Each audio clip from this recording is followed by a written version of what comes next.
It's your boy, U-Goboy. That's Mongo, all right? This is the U-Goboy podcast channel. But before we start, hit that like button, hit that subscribe button. We got unfiltered, authentic conversations. We got sports talk. We got drops. Oh, yeah. So, Mongo, what should they do? Like and subscribe. Oh, yeah. Yahtzee. I think that the trade fell apart, not necessarily because you guys got cold feet. Your front office assessed that this risk was just a little bit too much of a risk. You're talking not just a knee, you're talking about a knee for a premier position. Like, obviously, quarterback is numero uno for obvious reasons, but then you start talking about left tackle. Then you start talking about edge rusher. You talk about the premier positions in the sport of professional football. If you're going to invest buku bucks and high draft capital, you need some assurances there. And I don't think that was what was in play here with at least up to the Ravens standards, which is why they backed out of the trade. You go, boy. Yo, yo, yo, do not adjust your TV sets. A little bit of a unique setup here. We're at Stellar 19 Studios. We got Mongalicious. We got Killmonger. It's your boy, U-Goboy. Brand new episode of the U-Goboy podcast coming at you right now. Yahtzee. Whoa. Hey, this a vibe, nigga. Whoa. Woo. Secure the bag, I need more. Hey, 3P, Jordan. Whoa. Woo. I can't keep it on a low. This a whole vibe. I don't need a plug, no cosign. Thinking out loud, that's a gold mine. Mask on, yeah, COVID-19. Baby mama, yeah, looking like Rihanna. Rest in peace to George, rest in peace Brianna. Still kicking like Van Damme with my niggas in Amsterdam. Boys. Little different setup. Gotta get used to it. I like used it. to it. It's nice though. I like it. I love it. Love you, Chop City. Love you, dog. We're live and direct here at Stellar 19 Studios in lovely Matawan, New Jersey.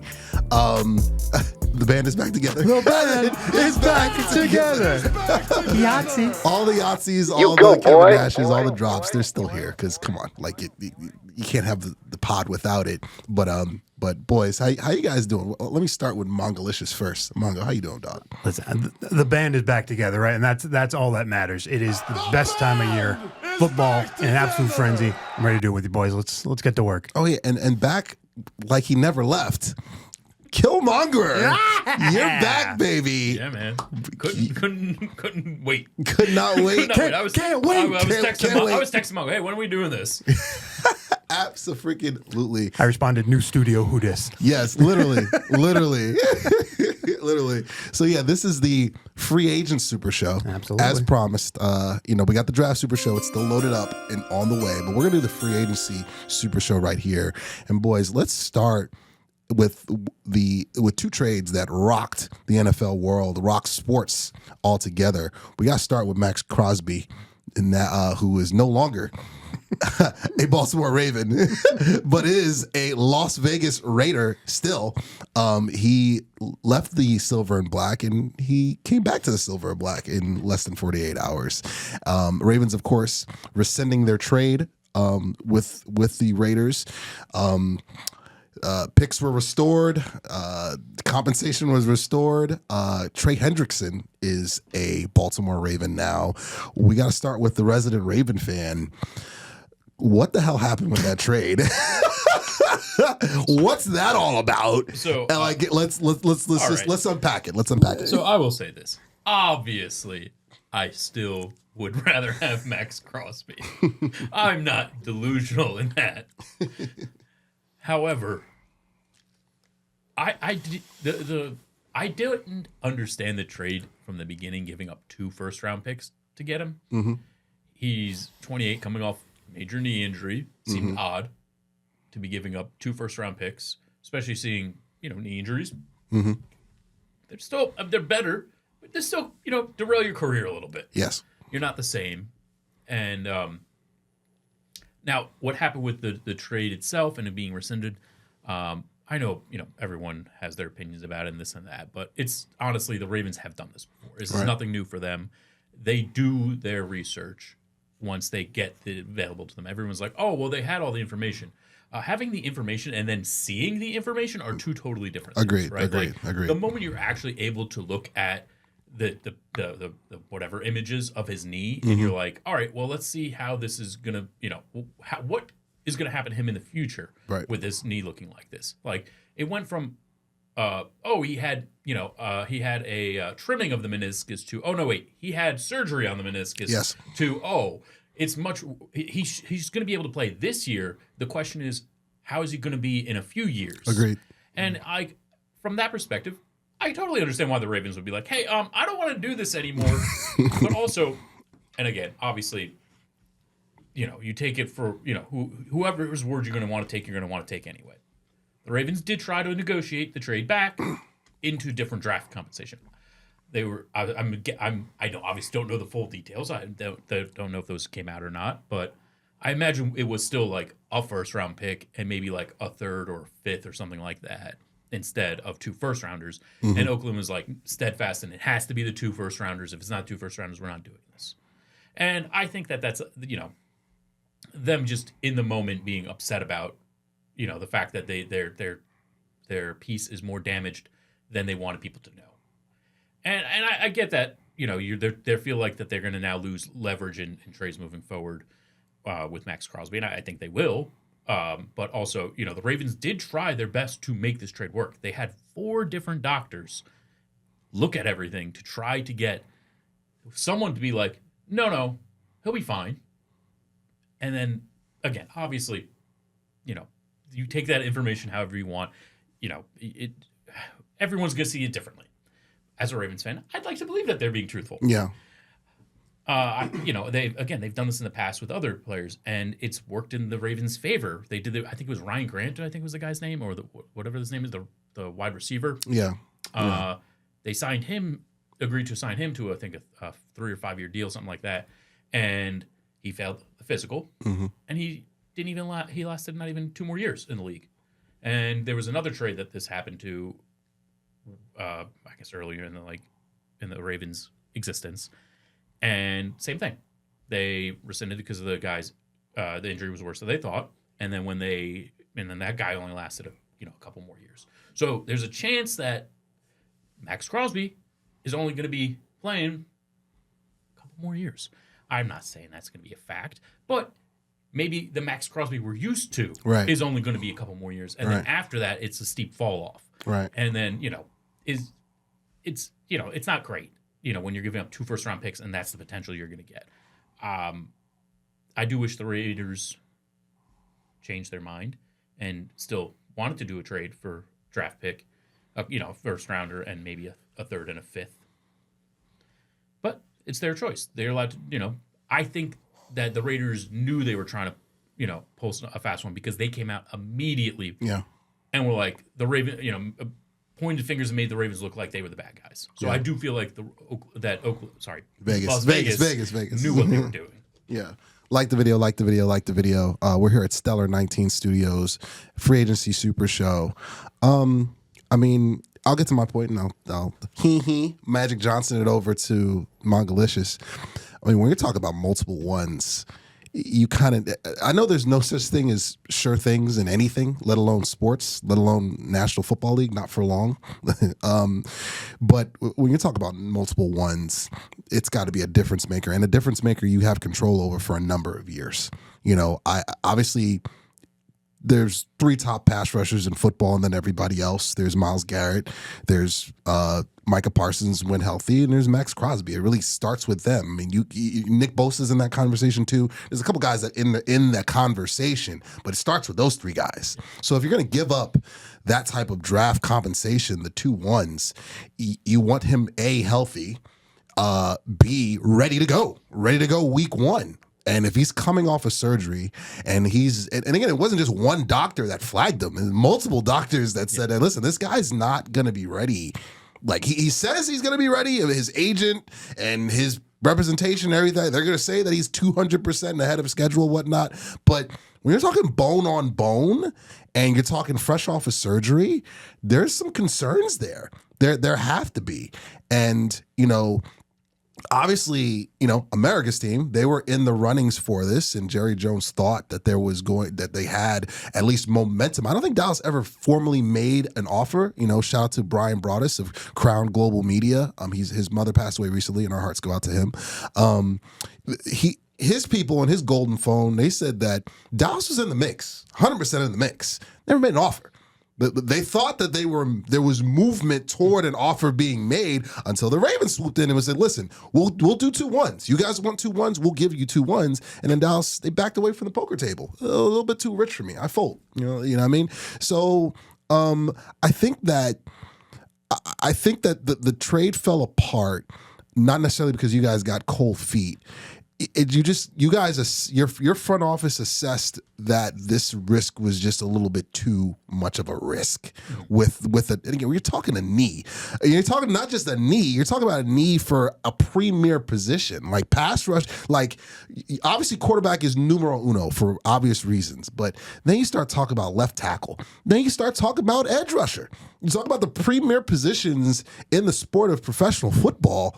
If you're going to invest buku bucks and high draft capital, you need some assurances there. And I don't think that was what was in play here with at least up to the Ravens standards, which is why they backed out of the trade. Yeah. I really believe that. So was it a bit of a shocker? Yeah, because yes, there is precedence. It's happened before, but with, again, a player of this caliber and with free agency being what it is now, like free agency is as big as ever. The draft is as big as ever. Right. Like this is as polarizing as ever. This was a major, major story, not just in the professional football, but just in sports in general. And but I understand and see why it happened. And in hindsight, can you imagine if Dallas did pull the trigger? Can you imagine if it's the Cowboys now the backing out? The Ravens got would be 10 times worse for the Cowboys. 10 times. Like it'd have been on I was joking with my brother. It'd been on CNN, Al Jazeera, BBC.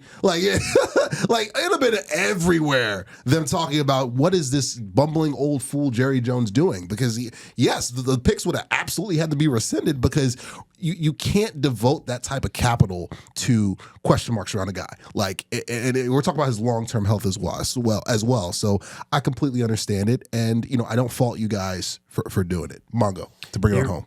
Really, really close to my point, but I'll take it kind of the other side of it, which is, I appreciate you explaining it because there may be a Raider fan out there listening, but you're at a table with arguably the third most lunatic owner and the second most lunatic owner in the league. And that's only because you have the Davis family to thank for being number one, who's also involved in this story. Hall of Famers. So, for the average person, yeah, it's totally understandable. You are one of the proudest franchises. You are one of the does everything correct franchises. If the Ravens are drafting 23rd, it's a Pro Bowler on defense coming up. Agreed. So in the grand scheme of things, we're going to look back and go one little blip on an otherwise very proud several decades for a very proud franchise. But that's the problem. We're at a time in the year where hope springs eternal, right? We're all 0-0.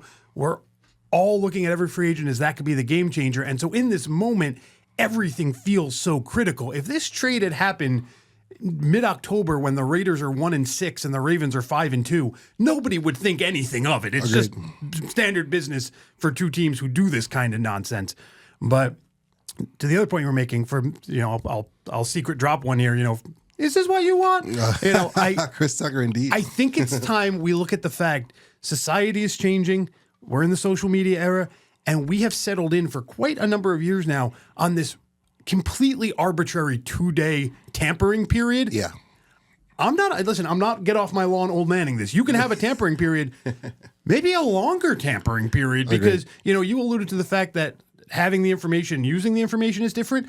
But at this time of year, every piece of information, as stupid as the movie Draft Day is, the pace of that movie is actually correct. Agreed. This time of year, you have to make a snap decision on everything, because if you even wait until free agency, the top 50 free agents are off the board. Agreed. So I think this might be a more cautionary tale, and I would love to end up being the first one to say this. We'll come back. Remember, it's easy to remember. It's the first episode of Hopefully a Lot we do at Stellar 19. It's easy to say. We'll look back, and I'm right on this.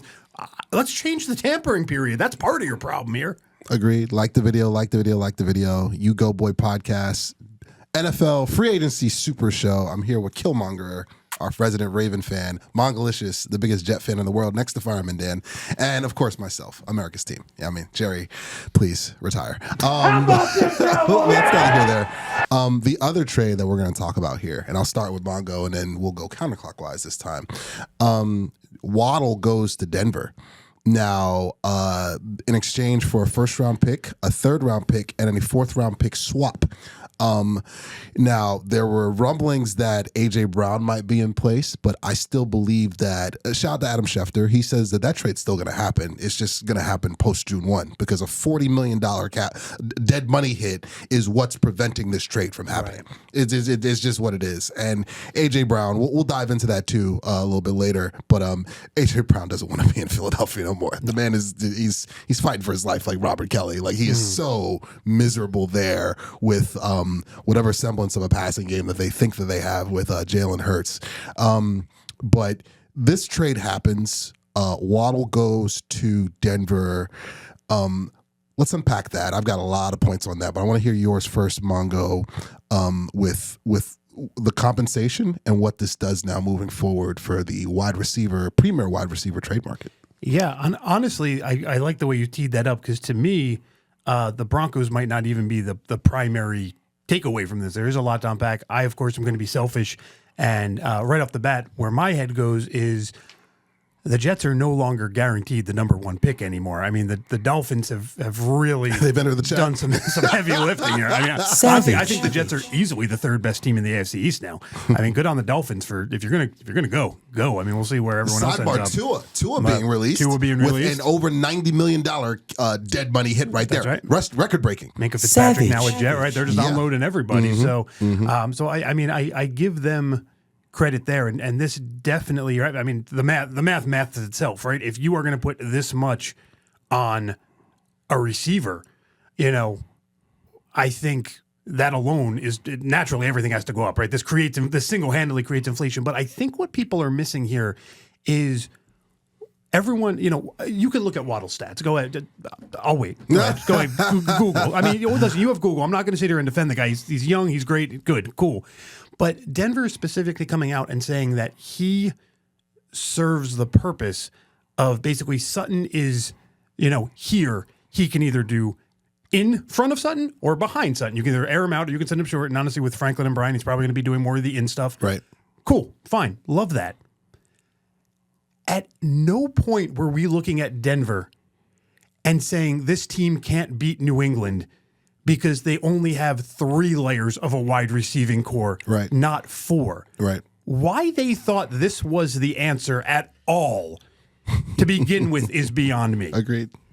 But then Killmonger's sorry, I got you. I'm keeping it in too, but I agree. 100%. I agree. Especially add in the fact, I mean, you talk about like for many, many years, right? Sorry, young audience members, you won't even know what I'm talking about here, but right, the AL was the DH side, the NL was the pitcher bat side, right? Agreed. We are in a generation where the AFC is the quarterback side. Yeah. The NFC is the scrappy defense side. And we saw it how Tampa Bay beat Kansas City. We saw it with Seattle this year, right? Mm-hmm. If you want to beat the AFC, you need defense. Agreed. And a ton of it. So even if Denver wasn't going to upgrade over Adam Troutman at tight end or Alex Singleton at middle linebacker because Peyton has these weird man crushes on these guys, that 30th overall pick could have been a defensive end. Yeah. And then every other pick that they traded could have been a defensive end. Yeah. Because if you want to beat Mahomes and Allen and Burrow and May and all these other guys, and I have to just include May because he's the latest commodity. I'm not saying don't go crazy. I'm in the same category, but you get my point. The whole gang. I'm picking up what you're putting down. You got to have defense and a ton of it. Agreed.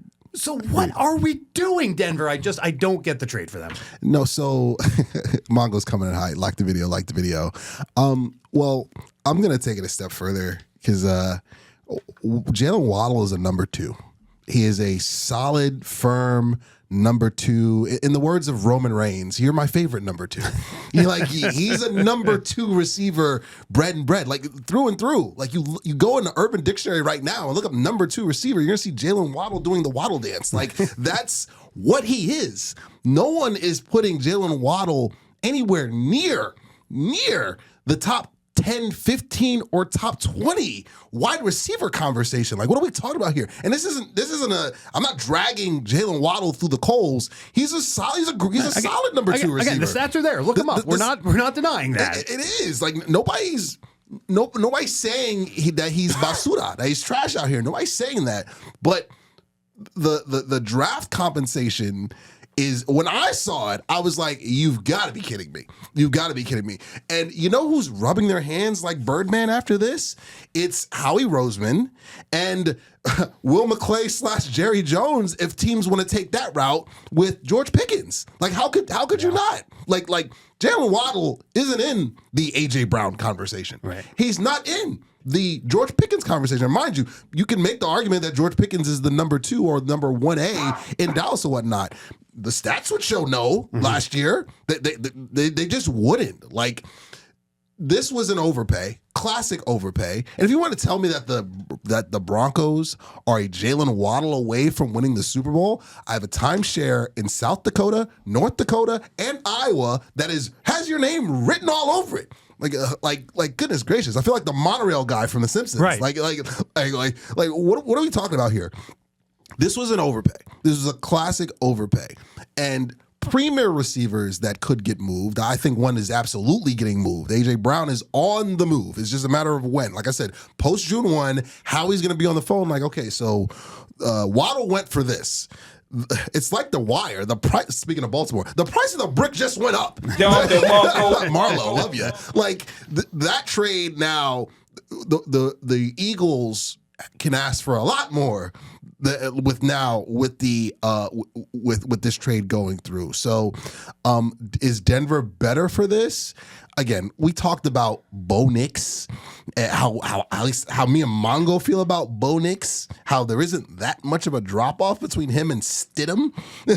Like it's Spider-Man meme if you ask me. Like I don't think that Denver is a Bo Nix away from going to the Super Bowl either. Like that's not the conversation. So this trade was made again to add firepower to the ball club, but to me this was just an overpay. I mean, plain and simple. In a vacuum, they were a Sean Payton not bothering to look at a weather map away from going to the Dom Super Bowl. DeMarco. Like how they felt they needed, other than Sean Payton basically trying to take the stank off of him. That's really the only explanation here, right? If we go out and get this shiny new toy, nobody will remember that we accidentally, we lost our quarterback. And in a freak situation, and then Sean Payton coached one of the worst championship games I've ever seen. Like that's all this is. This is deodorant, and if it works, listen, we know even a better deodorant than spending money, right, is winning. But you're absolutely right on everything you just said. There's no way this was what they needed. Kick the field goal. Yeah, just take the points. Just take the points. Killmonger to bring it on home. I mean, I just found it odd that Denver was doing this. They have good receivers. Like it was weird, and like all the pundits love it, which is just very weird. Because those are the ones who don't bother to look at Pat Bryant developing last year, looking at Troy Franklin, or Franklin. Right, these are the guys on ESPN who just look at the fantasy rankings and go, "Agreed." They now have 2 top, whatever. Agreed. Because the name, they're looking at the name, like Jalen Waddle, and it's like, come on. If you told me Buffalo did this trade, I'd believe it. It would make sense. They desperately need receiving help. Agreed. And Buffalo's what pick is theirs? And it's in the late 20s. 26. That would have made sense too, taking this gamble, especially seeing they know that they have, a significantly better quarterback with Josh Allen, and he needs a good receiver. I don't know. I forget who they traded for. DJ Moore, but from Chicago. I don't know if he would have. That was such a good trade, like value wise. That was a good trade. If that trade wasn't available, and this was the only trade that they had available. Yeah, I'm fine with them doing it. It makes sense. But Denver has that you have receivers. And again, it's weird. And again, Waddle makes sense even with the DJ Moore trade because Moore can be your out guy, and Waddle does do certain things exceptionally well. But you're not trading first-round picks for guys who do something exceptionally well. Agreed. You're trading first-round picks for guys who do everything exceptionally well, and that's not Jalen Waddle. A 1, a 3, and a 4. Like this reeks of the Roy Williams trade a couple years ago. We're getting there. It's in, it's in that territory. You're getting close. Goodness gracious, we're in that territory. Like hook 'em. Like of just. No. And again, you hit the nail on the head, Killmongerer. Look who the quarterbacks are. Like for Josh Allen, this is a great trade. Yeah. For Joe Burrow, this is like he wouldn't need it because they got two really good receivers. Obviously, this is a great trade. For Dak Prescott, it is a really good trade. For Bo Nix. No, I don't. Even if you told I don't see New it. England, obviously, I don't think they would trade it. Well, Buffalo's the same issue, but like, it just doesn't. It just seemed weird. Like, I guess you guys are also in the same boat as me with Bo Nix. I'm not as sold on him as everyone else. Oh, we've been on that since day one. Yeah. Welcome to the club. Welcome to the party, buddy. It's like the meme with the guy with the moose. He's like, first time. Like so, yeah. So interesting trade. Let's keep the train going. In terms of free agency moves, let's talk about, speaking of, nice segue with Vegas. Let's talk about everything that Vegas did. Mind you, they've got the #1 overall pick. Mendoza's going there. Every time I've done a billion mocks on mock simulators here and there. Mendoza goes #1. He's their quarterback of the future, and rightfully so. I see Kirk Cousins, but I could be wrong. But we'll see it play out in 4K. Raiders have spent a ton of money in free agency. And now Crosby, for the time being, he comes back when he plays, if he starts on PUP or if he comes back to 200% according to his camp or whatnot. You now throw him in with Tyler Lindenbaum, former Raven. They get him in free agency. So now Mendoza's going to have a center. And they just spent dollar on the defensive side. He's got the Notebook. I love it. And not talking about the movie. So it's like, Quay Walker, he comes over from the Packers. Nakobe Dean, he comes over from the Eagles. Like Kwity Paye comes over from the Colts. The Raiders, they had to spend money because they didn't have a lot. They were a glorified expansion team. Mike Mayock, how you doing? Like they didn't have a lot going on just from a pure talent standpoint outside of Ashton Genty and Brock Bowers. Can you name 5 Raiders? Yeah, and you can't. Can you name 5 Raiders that aren't named Tim Brown and aren't named Geno Smith, who's no longer there either? Jet Geno, by the way. So the Raiders needed to spend money. Do these signings make them better? Are they in the conversation for one of those 10 wild card spots? We'll flip it. We'll start with Mongo and go counterclockwise. He looks like he wants. I'll try to actually, not. You want to? You know what? Let's start with Killmonger. He's got the notebook out. He's got the notebook. The notebook's a little bit deceiving. Okay. I brought the notebook out because I have my top free agents for the Ravens. I love it. Okay. No. But this is related to this. I love the prop. #1 most must re-sign. Who does that say? That's your center right there. Tyler Lindenbaum. It's starred in everything. Starred in everything. Don Cannons. All of them. Yahtzee. Lord, I'm going to kill this in post. Yahtzee. So Pro Bowler, by the way. Pro Bowler. I will say this: they overpaid for him. Oh yeah. That is I think it's $27 million a year for center. Give or take. Ridiculous. I'm glad the Ravens didn't have to pay. The Ravens offered him the richest contract. Obviously now it's a different richest contract, but more than Creed Humphrey's contract, and turned it down. Now I see why, because apparently Oakland was willing to give him $27 million a year. Yeah. Ravens dodged a bullet. The Ravens could not. If they paid him the $27 million, that would ruin everything for that team in terms of. And again, they would have spent differently had they didn't think that they were getting MAXX CROSBY. But also, like that would mess up the whole Lamar Jackson contract eventually. I think that that's already pretty messed up as it is. But it would only get worse by having to pay your starting center $27 million when the rest of your interior offensive line is kind of shaky to begin with. Obviously, losing him, big deal. I think it's a huge upgrade for Oakland, and he's very good, and that's great for their rookie quarterback. To have a Pro Bowler, and I think he might have been an All-Pro. I think he was first or second center. So that's great for his development, but not for $27 million. It's a lot. That's a lot of money. It's a lot. Non-impact, skilled position. That's It's an important. Listen, it's like center and left tackle, I would say, are the two most important positions. Right. But I still put left tackle above it. That blind side is everything, especially with right-handed quarterbacks. It's a lot of money. I mean, Oakland had the money. They had to overpay, right? Like that's the only way because sorry, I keep calling them Oakland. I was going to say, I look forward to how many times we're going to have to dub that over later. It's okay. We're picking up. We're putting out Vegas. The Vegas Golden Knights. You can flip that. Las Vegas. The Vegas Golden Knights. Gotcha. But yeah, like it's Oakland. There's no way they could be worse, right? They've made enough that they should just be better. They're still in such a tough division. Yeah. NFC West. It doesn't matter, right? Yeah. Like, they're the fourth best team, no matter how even with Patrick Mahomes on one leg, they're the fourth best team. Yeah. Yeah. Mongalicious. They can't be worse. Here's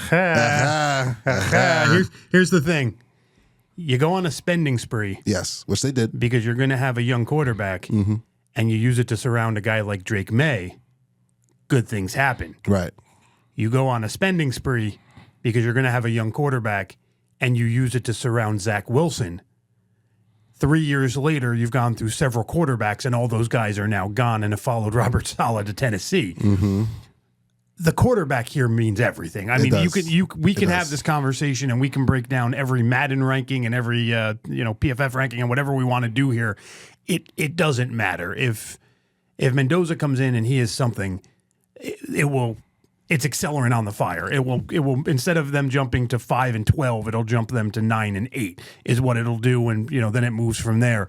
But otherwise, if they spend 3 years on watching Mendoza be mediocre at best, all these guys are gone and or old by the time they're ready to go again. It's a fun conversation. It's a cool hypothetical. Honestly, the other 52 guys, it's still quarterbacks league, guys. The other 52 still mean nothing. Agreed. Like the video, subscribe to the channel. We're here at Stellar 19 Studios in lovely Matawan, New Jersey. U-Goboy podcast. Gotta get you some merch, man. But we will. It's still in the way. It's still in transit. All good. So I mean, let's dive into our respective teams. We'll if there is still more time, we'll dive into some other free agency storylines.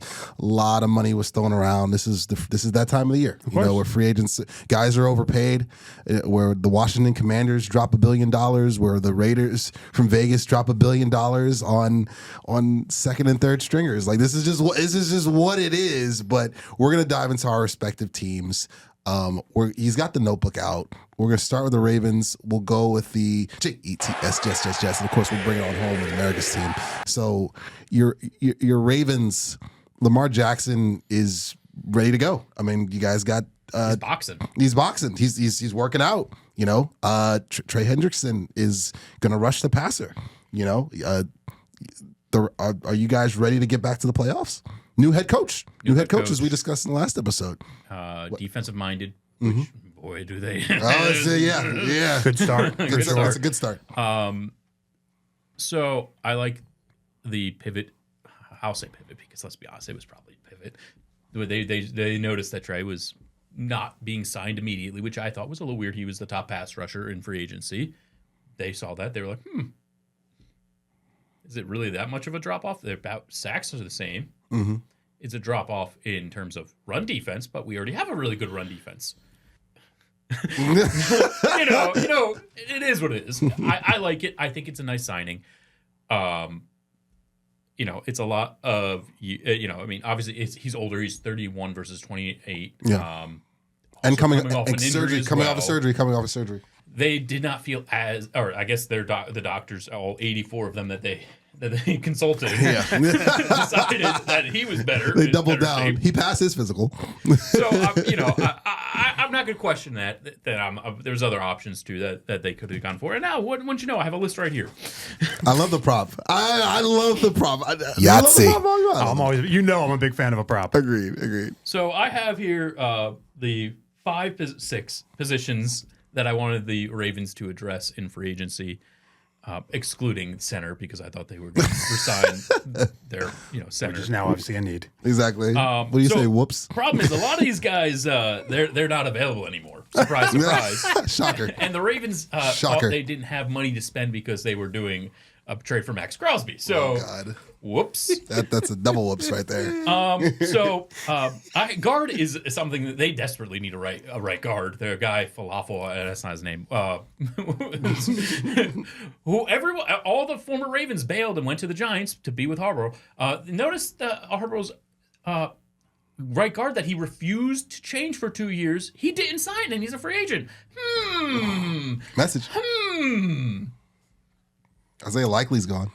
He's a Giant. I'm not too thrilled about that. Because the Giants believe in Evan Neal, right? That's you can't have two right guards. So, fun fact: he's on here as one of my hopefuls. Oh, sweet, sweet, merciful Evan I had, Neal. well, hold on. So look, Are you sure you didn't mean Jermaine O'Neal? Exactly. he had to be better than Savage. the guy they had couldn't. He was literally a I don't know if you watched it. That's a good pull. Jermaine O'Neal's good. I love Jermaine O'Neal. Yeah. Too. I knew where to hit him. Hit him right in the that. pacer. But I had to plow through. I used him in NBA courtside on N64 with Kobe Bryant. I used him all the time when he was with the Blazers. He was one of my. Anyway, I had AVT. I wanted him. I thought they would have been able to get him for a reasonable price because he struggled with the Jets. You know he leads the league in most week 8s missed in the last 5 years with That's 4. fine. Right? I just for those who keep track of that That's stat. fine. That's not something I keep track of. But again, I figure Jet legend. maybe he would get a change of scenery would help. Figure They have a week 8 in Baltimore too. You know that, right? Yeah, it's okay. Okay, just want to make sure. But like in general, I was I figure he would be an upgrade. He went to the Pats, right? Yeah. Sweet merciful. Neil, I thought, again, was going to be an upgrade. You know Neil leads the league in children yelled at, right? Yeah, I'd rather that than the guy who just lets his quarterback get sacked every play. Or tears his ACL. It's either it's either or. Like, what do you want to pick here? Tomatoes. Another former Jet here. It's Mekhi Becton. He leads the league in tacos eaten. You have a stat for everything. Look, I was scraping at the bottom of the barrel. I did not think the Ravens were going to be, having a lot of money to spend. Where'd he go? Where'd Becton go? He's still available. He's the only one available. He's still out there. Traveling through space and time. Mostly space. I don't know. I'd still give him a call. They don't have a right guard still. So, I mean, a body's better than nothing. I mean, they do get to draft somebody at some point. Yeah. I have that too, but we're not doing that at this episode. Draft Super Show now loaded. Play the music. So that was my guard. So the 2/3 of them were gone. I should have brought one of those. We gave him one trip to the dollar store, Exactly. and it completely derailed the show. I have all the savages. So my wide receivers are pretty nice. Okay, you're gonna love my wide receivers. Oh my god, How many of these are Jets? I'm waiting for this. No. We got Diggs. Okay. Yes, I know he is off the field. Ravens don't always care about that. You some others. You start there. I don't think they care too much about that, especially if it comes to if you're gonna win. Hollywood Brown, I was hoping would make a comeback. Him and Lamar very close. He's eating Chase Sticks in Philly. He was coming back to the Ravens. Yeah. And then I think yesterday or today he signed with Philly. Yeah. Which, whatever. He's getting 12 passes. And then that feels I like them re-signing Hopkins. I like that. I think he's not amazing. They have their number one. They don't need a number one. They just need just a veteran presence out there. Yeah, I think you get that one. I think you did that better than the right guard. Yeah, agreed. Well, again, in fairness, if I had a Ouija board here, we could have pulled a better right guard. I get. Listen, the Jets are starting a washing machine currently. I get it. I love it. So then I did edge because again I did not think they were going to be in on Trandrix. I didn't think they were going to be on MAXX CROSBY. I thought this was my list before any of that came out. So I'm sorry for it in the mic. Go for it. I want them to bring back Van Noy. I love him. That's a no-brainer. That's a no-brainer. That to me is an absolute no-brainer. They need to do that right now. 100%. I would. I want him to retire Raven. I would be okay with that He's too. a solid veteran player. I had Phillips. Okay. I wanted, I thought that was going to be there because I thought they could have gotten him discounted because again he has long history of injury. Oh no, the Carolina Panthers are putting together the dream team. Which I was just saying, if we get to go around the league, I mean, I get to pick the Panthers. I love what they've done. And I don't know who Jones is, but I wrote Jones. So someone tell me who that is. There's a number of them. Daniel Jones. Yeah, Daniel Jones, the former quarterback of the New York Now Giants, gone Minnesota edge. Vikings, and Indianapolis Colts is now an edge for the Baltimore Ravens in my list here. Couldn't tell you who it is. I don't know why I didn't put first names on any of these. Makes it more exciting. Yeah, it does. Linebacker is Bush. I put Bush. Okay. Because he is he's obviously not good enough to be the main guy, but put him next to oh my goodness, why am I blanking on our star linebackers? It's not Patrick Queen. Nope. No, he's in Pittsburgh. He's in Pittsburgh. Oh my God, former Chicago Bear. Edmonds? Nope. Edwards. Nope. He's very good. Why am I blanking on his name? Harrison Ellison. Number 0. Oh my God, why am I blanking on his name? I feel bad now. Anyway, pair him together would have been nice. Isaiah Simmons. I think he's, He went somewhere, didn't he? Didn't someone grab Isaiah Well, Simmons? this is again. I haven't Double updated check my that. list. This is just the list I made. I thought he would be good because the Ravens are very good at using players like him. Bush went Yes. to Chicago, by the way. Heads up. And then Lloyd. I thought again. They just need. Also to the Carolina Panthers, the my Panthers. boys. Yeah. I'm in this year on them. You know I ridiculous. I know you. Nothing I know you wrong are. with I know you are. Kicker. They needed to bring. Not that their rookie kicker did fine. Simmons went to the Panthers, by the way, too. 12-5. You heard it here first. Yeah, and Madden. Sure. I put 12-5 in the kicker. Sun Belt. Literally. This is a Jet. Nick Folk. Yes. Yeah. Because they need. I figure nothing wrong with having a guy come in for competition. That's true, but I love that rookie. But I did not realize. I would put punter. I did not realize our punter was a free agent and signing with the Giants. So As did everybody. As literally everybody. And then I did expect Isaiah likely not to come back, but I didn't feel like tight end was enough of. Yes. Yeah. Is what I wrote. Which they grabbed Now- somebody. Yeah. Now, the Ravens' Future prime Giant positions great. that they love to sign is washed up or on the downside cornerbacks, and then Oh, revive yeah. their career. Oh, yeah. So my quarterbacks, Wasn't Alexander with you guys? Jair for a while? he was, and he was on the roster. I think he played one game, and then we traded him to the Eagles for money. I think we gave the Eagles money to take him. You gave him a bag of Utz potato chips for him. The crab ones. Was Darius Slay on this list before he retired? Before he was No. I have Marshawn Savage. Lattimore. Oh, okay. Oh my God. I'm bringing the Diggs brothers together. Oh, that's kind of fun. Tre'Davious White, I think. Yeah. Okay. Tre'Davious White. Okay. And then I had one young guy here with Asante Samuels Jr. Yeah. Okay. That's fair. Okay. Listen, I like the list here. I did dig too. it. I respect what you're doing. You're inspiring me to get one. I have gotten 0 correct. So yeah, take that. Hendrickson is a Raven. Yes, that's something. And we just got the Colts a center from the Colts. I don't know if he's good or probably not their starting center. Back up. I don't know who their starting center. Nah. I'll double check double that. check But let's shift gears to Mongalicious, to those Jets. A lot of moves. Demario Davis, Sweet Demario. is your middle line Famous for being god awful on the Jets and good everywhere else. Literally, old man Davis is back. You guys got the guy I wanted. You guys get Minka Fitzpatrick. Oh, yeah. I feel like he's still got a lot of good ball left in him. Yeah. He goes to you guys. You guys trade for him as well as give him an extension. Jet Gino is back. Your week 1 starter. My boy. My boy. Your week 1 starter, Jet Gino, is back in Jersey, living the dream. Third stint in New Jersey. Literally, can we book 13 and 4? Can we? Oh, easy. Easy. How do you feel? We play in the Sun Belt, baby. Us Us, the Panthers and Liberty, are fighting it out for first. You Let's go. guys play the big sky, okay?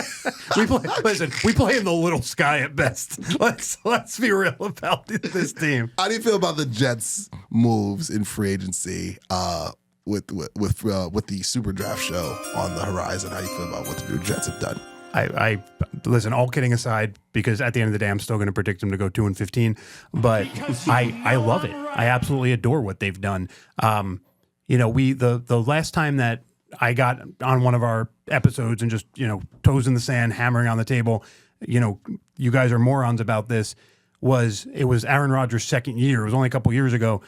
It was when they basically did nothing. And I was like, but think about what they did in the context of last year. Think about what's coming up. And sometimes the Jets are getting credit, and Muji's getting credit, by the New York media. But if you think about it in context, it really becomes a fantastic, like A triple plus. I don't know how you get this anything other than an A multiple plus offseason. 8 guys, either via free agency or trade, projected to be starters. Anytime you can literally change half your team in an offseason, doesn't matter. The team stunk, you got rid of half of it, already brilliant no matter what happens.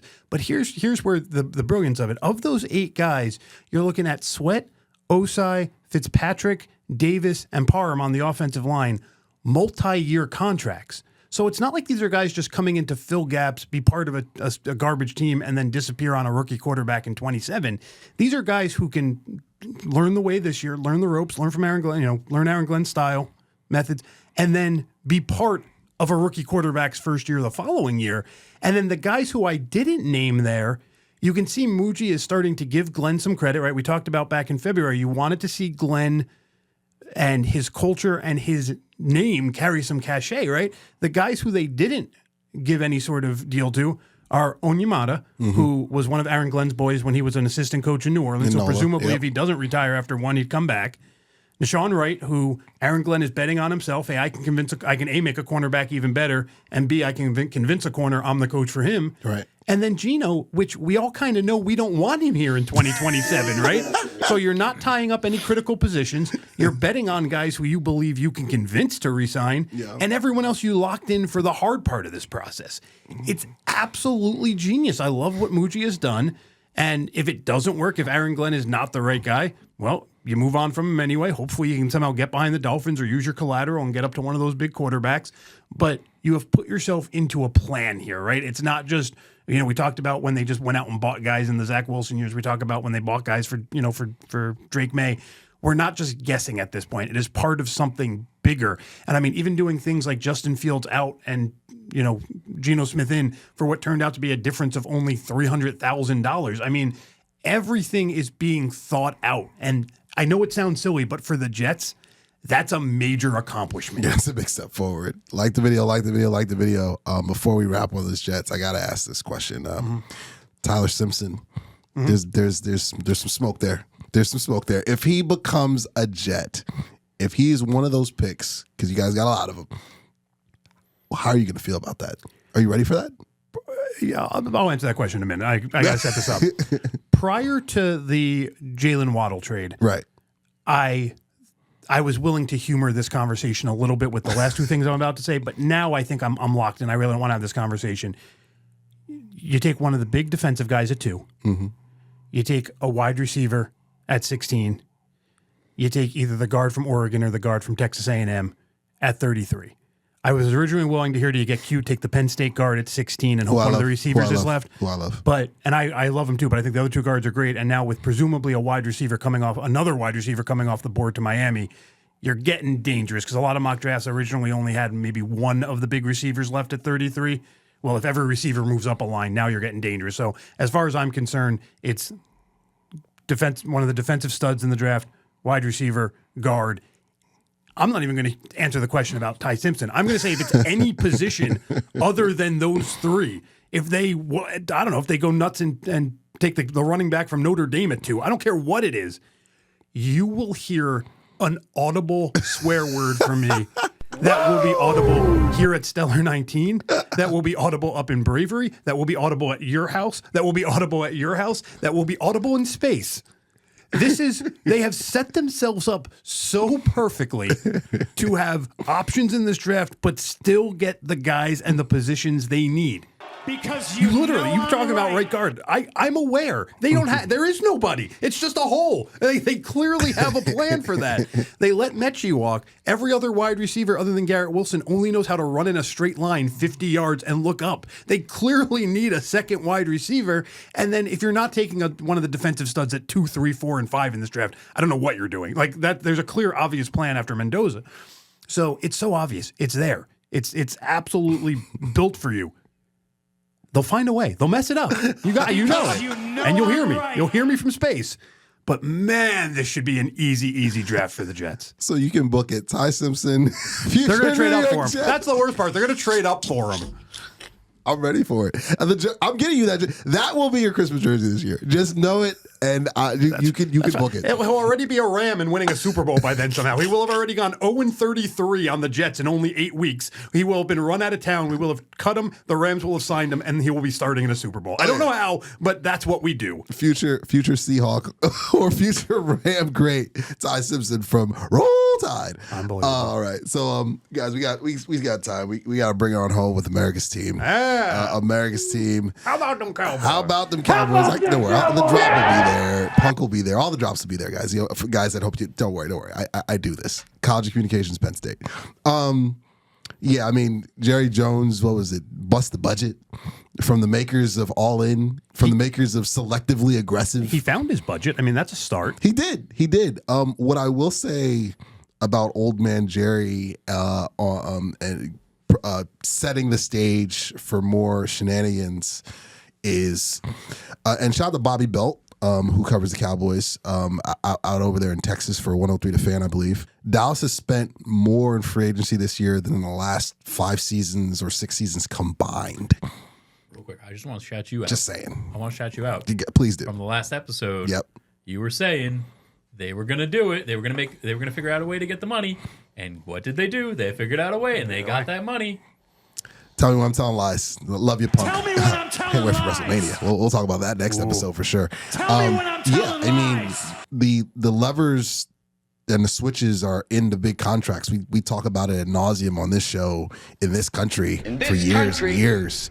And they were about $50 million over the cap, something crazy like that. And the Dak switch was flipped. The CD switch was flipped. The Tyler Smith switch was flipped. They just found money from Gary from Green Bay. They got money back even when they traded Osa for the 3rd round pick to San Fran. There's money that is available.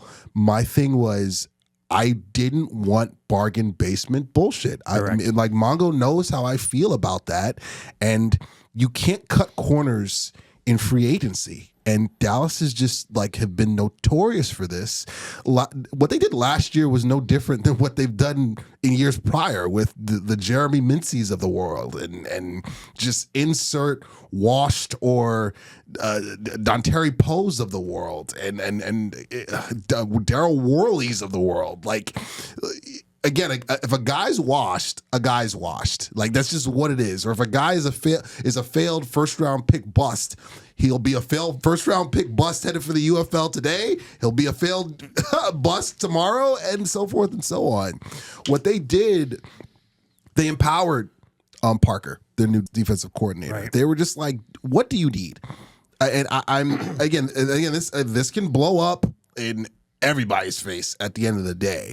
But I much rather if it fails, allow him to fail his way.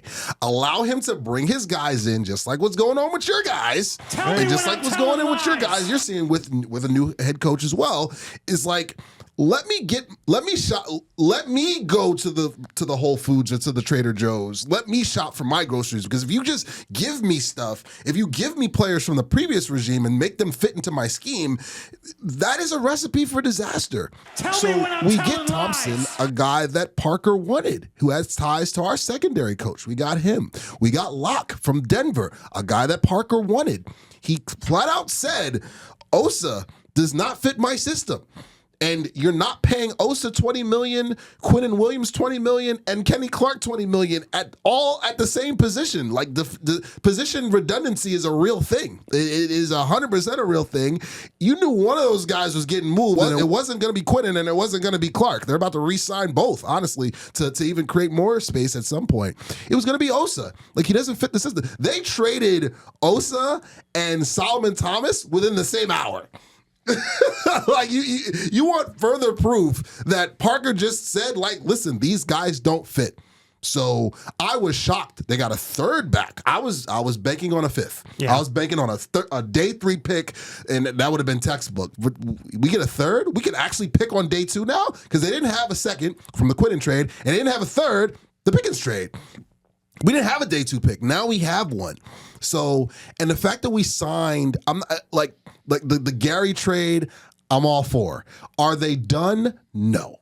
Absolutely not. Like, they were the 32nd ranked defense in football. Right now, as currently constructed, they're somewhere in the low 20s as currently. But again, there's still more free agency to do. There's still another wave of free agents to possibly to grab for depth purposes. And there's a whole draft to happen, whatever. And there's a whole undrafted free agency wave to happen as well. And there's a whole still trade season that a bunch of teams are going to make trades after the draft, because everybody who's on the soapbox saying that what's Dallas going to do at linebacker? What are they going to do at linebacker? They're the same people that are asking, what is Dallas going to do at wide receiver last year when they didn't take a wide receiver in the draft? They didn't take Golden. They chose to go with Booker, which I believe was the right move.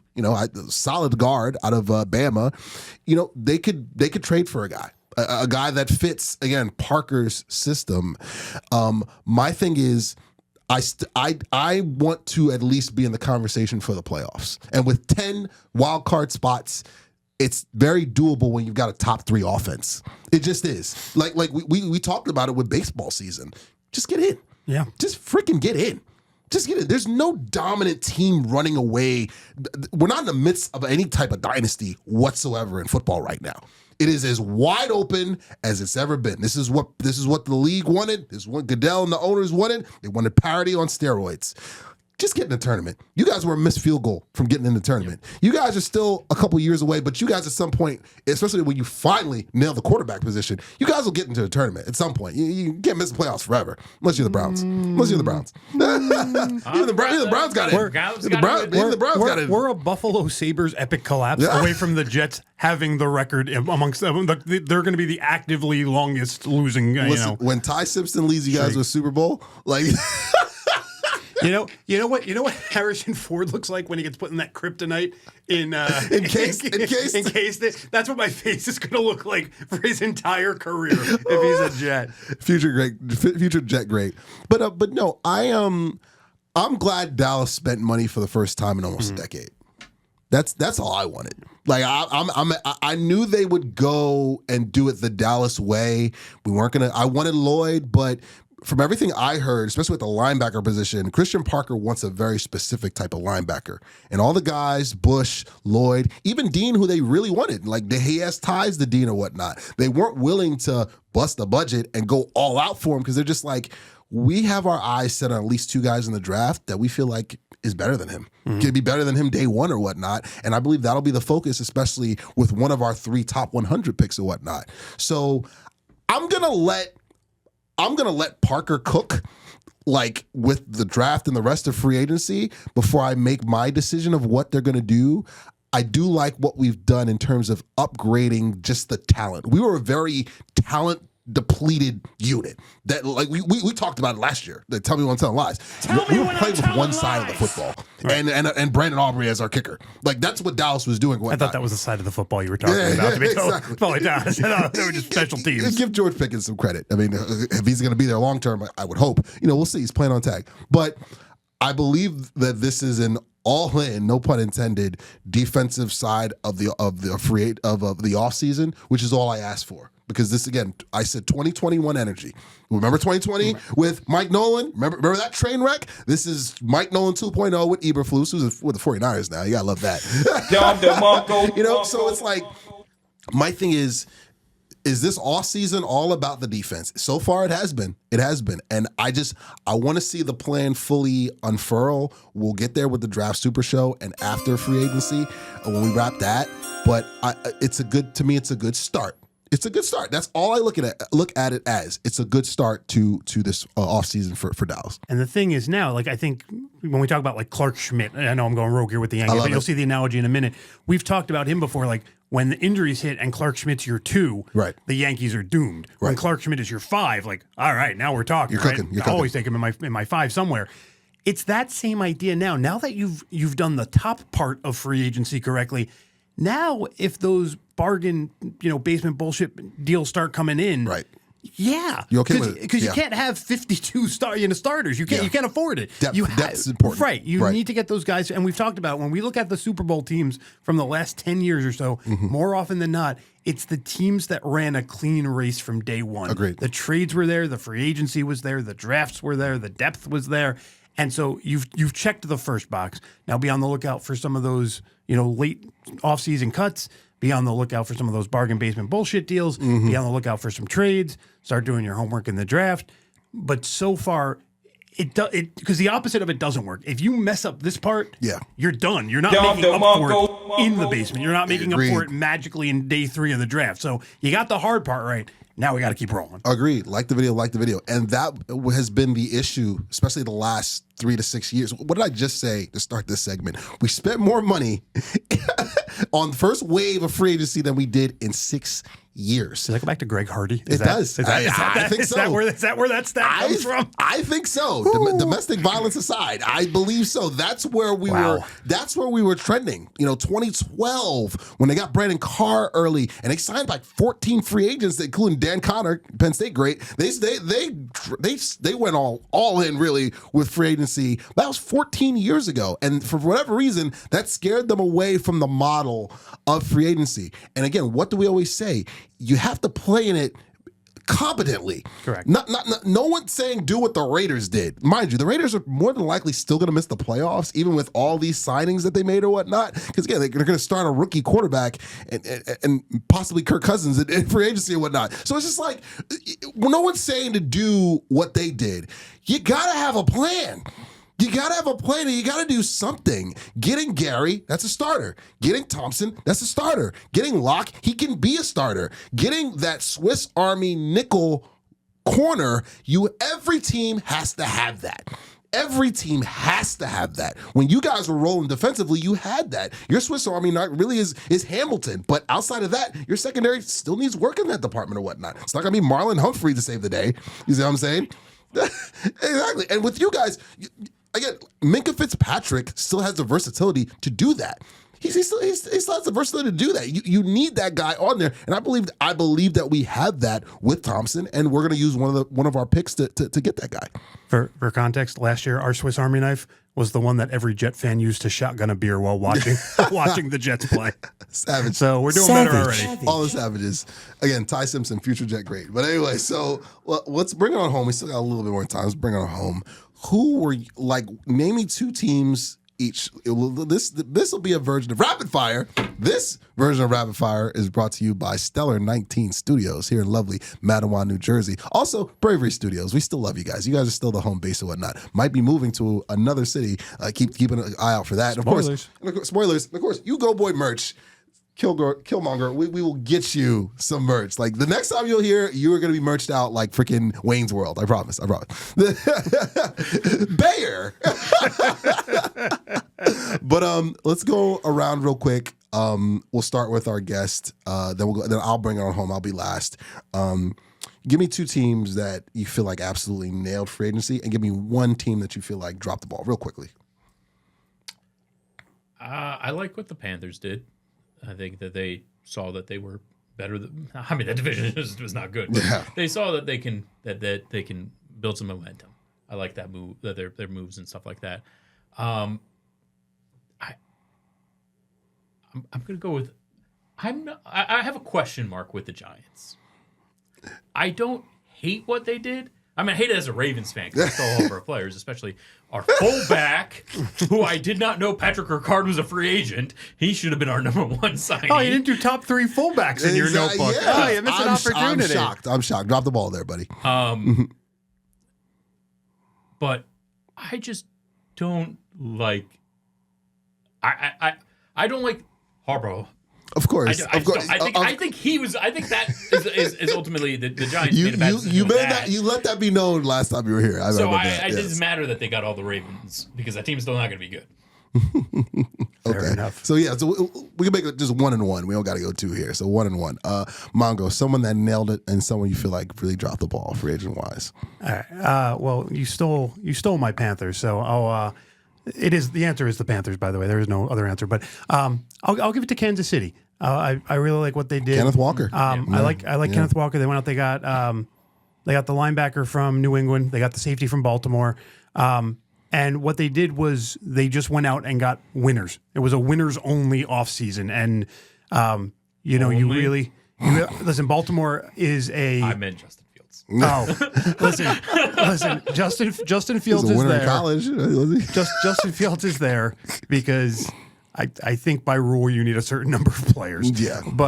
But no, they went out and got guys who come from good cultures, who know what to do. And because honestly, for Kansas City and a little bit Buffalo, Cincinnati, some of these other teams, for a while it was the cool kids table was untouchable. And what we have finally broken that, right?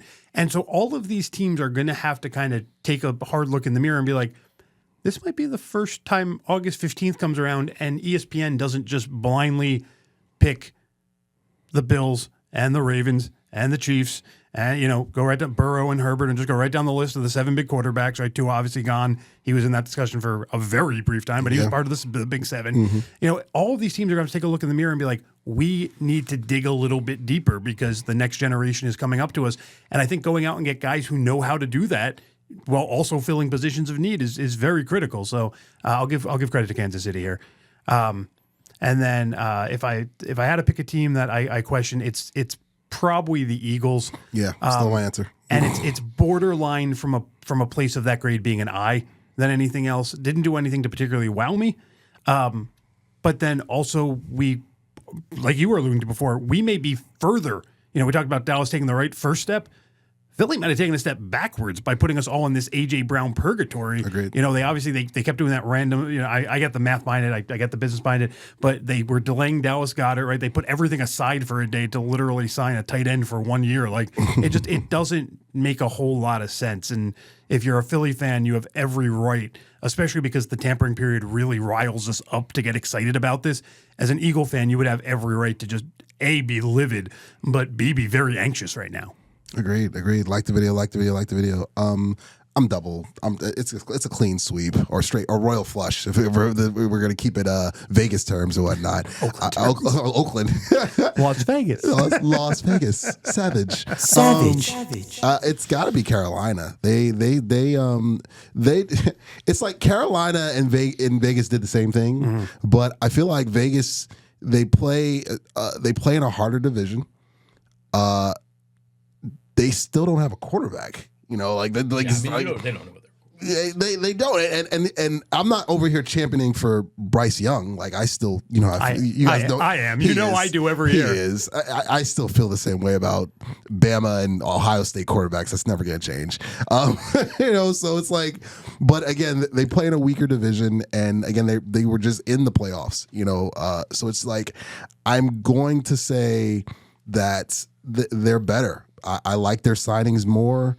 Phillips with his injury history, I wouldn't have given him damn near $30 million a year or whatnot. But again, this is what free agency. This is what they do. And they get Lloyd. And they get Isaiah Simmons. They made a number of moves, and they're trending in the right direction with their signings or whatnot. So, and again, they play in the South. Like it's not that hard to win the NFC South. NFC South is like Florida Man on Netflix. It's like Tiger King. Like anything can possibly happen at any given time. And the Bucks, they're not running away with it or whatnot. So. You got to give them credit there too. And also, I'll go 2-2 because the other team, I'm going to give them credit. I'll give the San Francisco Avengers. I'll give them some credit. Fair enough. You got to. I mean, they still have me and Mongo's favorite quarterback, Brock Montana. You know how we feel about that guy. You know what I mean? But it's like Mike Evans. He still has some good football left. He's got some good football. And the other, he's such an Avenger too. Doesn't he perfectly blend in? Literally. And what's the other receiver? They got another receiver, I believe. Christian Kirk. They just got Christian Kirk, a nice under the radar. Shanahan's going to have fun with him if he stays. Aquaman. Literally. He fits in at the tail end of but he definitely fits in the conversation here for sure. Listen, they have Hawkeye quarterback. Like, let's not hold our horses. Captain America is literally Shanahan himself. But no, so I'm gonna give credit to those two teams, like with a yes. My question mark, I'm gonna go with goodness, how could you not go with Philly? Like you said, you have to. They lost. I think that's the easy part of this conversation. And again, when you tie up so much money into your generational quarterback in Jalen Hurts, as well as your generational running back in Saquon Barkley or whatnot, this is what's going to happen. I think Tyreek Wooden. listen, he's solid. He's a solid corner. He's a solid corner. He is. But the box office guy is the guy who's staying there in Weatherspoon. We talked about that already or whatnot. That's why Seattle was just like, yeah, you can go. You're a serviceable corner or whatnot, but you're not a shutdown corner. You're not. And, Philly's defense and their defense is still going to be their calling card. And they're on like OC number 5 or whatnot. There's a reason why AJ Brown wants to leave. like this isn't a hate fest on Philly. It's just not. We just go off. We support those. Exactly. It's not. It's just like, but again, like you look at what they lost. They lost starters. And this happened a couple of years ago. With them, you can't lose as many starters as you're going to lose or whatnot, and just be like, you're just going to run that back. We'll be good to go. There's going to be a drop off. So I got to mention them and the other team. I'm sorry. The Commanders, what a disaster. Like, the Commanders did what they always do. Remember Dan Quinn's first year? That did result them in the NFC Championship game, so it wasn't a complete wash or whatnot. But it all came home to roost last year. Like, you sign all these veteran guys. You get Deebo Samuel, who's out on the street right now. You get Eckler, who got hurt during the year. You get Zach Ertz, who got hurt during the year. Your quarterback, your starting quarterback, who can't stay healthy and whatnot, Jaden Daniels, he got hurt or whatnot. And you overpay for all these guys, and you do it again. They overpaid for freaking Adafa from the Chargers and Chasen from the Patriots, and Robertson, the corner from Detroit. Like, they did what they always do. Washington overpays and overspends in free agency because they're not a good drafting team. They haven't been a good drafting team even when they got RG3. That proved out that they weren't a good drafting team. When you don't draft well, you spend crazy in free agency and it doesn't work. It does work when you are a good drafting team. You're allowed to overspend, hence the Patriots and hence the Seahawks. John Schneider again with your flowers. That's how you get to the Super Bowl. You got to spend money to make money, but you got to damn sure make sure you're a good drafting team. And teams that are historically bad at drafting spend a shit ton of money, and it's not going to freaking matter. It's not. I'm sorry. The Commanders and the Raiders, they're not going to be in the Super Bowl conversation because watch them somehow, some way screw up the draft. Screw up the draft show, which is loading. Real quick on those two teams. If I have to pick one to sort of exonerate a little bit, I will give the Commanders this. They are yet to really see what a bad or a weak or a troublesome Daniels team looks like, right? Mm-hmm. He made the playoffs as a rookie. He was injured. So they're under the assumption, it's a dumb assumption, don't get me wrong. It's a terrible assumption. But they're I know where under you're going the with assumption that basically they do have a first overall pick this year in the form of him coming back. Right. And until you see what areas of need he needs help from, you think you have this Superman. It's a dumb idea, but at least I see where they're coming from. On the flip side, and maybe the Eagles are relying on the linebacker they got in the draft last year. Who's hurt, by the way? We saw, there you go. We saw 2 years ago when they started 9-1 and then finished the year 1-7 or whatever that nonsense was. Yep. It literally coincided directly with the Nakobe Dean injury. Agreed. We know this team is linebacker dependent. So go and get your cute cornerback, go and do whatever you want. Nakobe Dean is worth more than anything else. You're going to bring in your third guard, bring in your extra wide receiver, trade 8 firsts for Brown. It doesn't matter. You have a major hole at linebacker if you're the Eagles, always, because that's how they build this team always. So I don't get what they're doing in Philadelphia and why they're not acting on it, because this is a team that does spend money wisely. It's not like they need to be first in cap to have a good offseason. They're just sitting. They're just waiting. And it's infuriating if you're an Eagle fan or just a fan of enjoying competitive football, because who takes a knee on free agency? You don't do that, but here we are. They're assuming that their new OC is going to tap into that generational quarterback that they have. That's what they're doing. My thing is, the biggest loss for the Eagles is they lost their offensive line coach. Yeah, Stoutland. And they almost lost Vic Fangio. Yeah. So and actually, let me dummy off that real quick. Christian Parker, who came over to us, everybody in the Eagle organization believed he was the next guy in waiting, that Fangio was going to retire and hand that off to him. They did not want him to leave the building, let alone come to Dallas, but it wasn't a unilateral move. You know, I mean, he wasn't going from secondary coach to secondary coach. We were just like, no. We want to make him our DC. You can't block that. And they tried to take Adams from us as well, and we blocked it. But go ahead, continue. No, and I think that's a huge loss for them. Major loss. Like this, there's some sort of issue with this team in the coaching, right? Like has to be. It has to be. You know, I know everyone tries to gas. I don't even remember his name right now. Gas up their head coach, Sirianni, our favorite head coach. They try to gas up their quarterback.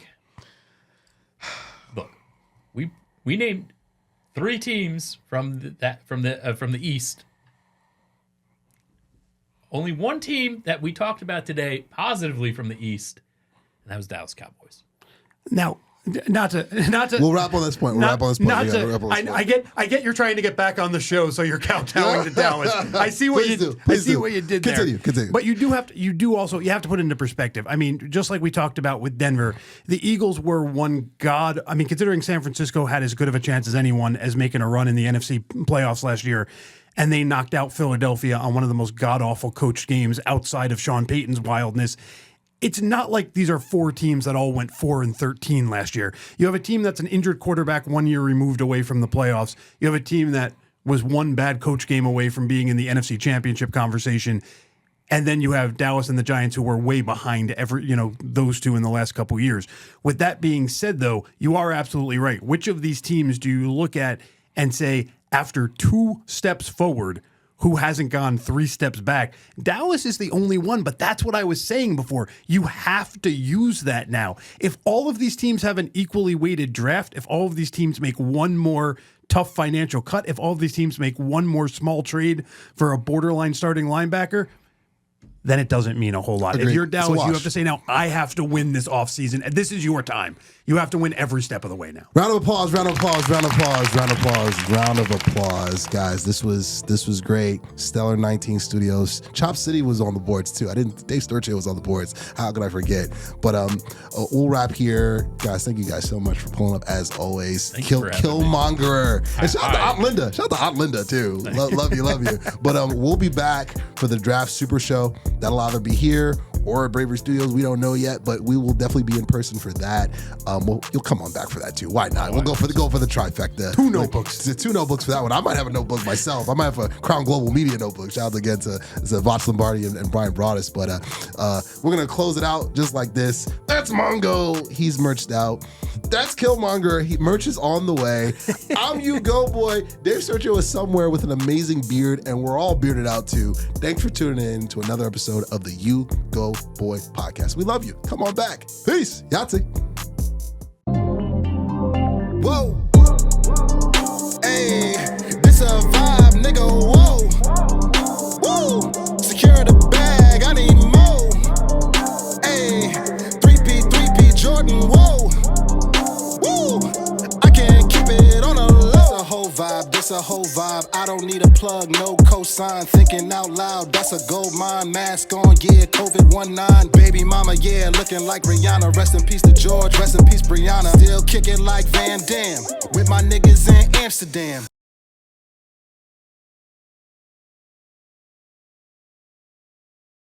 You go, boy. Yahtzee. It's your boy, U-Goboy, and my friends at New York Posse. They're gonna hook you up with some official gear. The Knicks are hotter than ever, and they're gonna get you right with some official snapbacks, beanies, official gear, official like tissue, baby. Hit that promo code below, 2024. Get 20% off on all New York Posse gear. Hit the link below, and they're gonna get you right. It's your boy, U-Goboy. Yahtzee.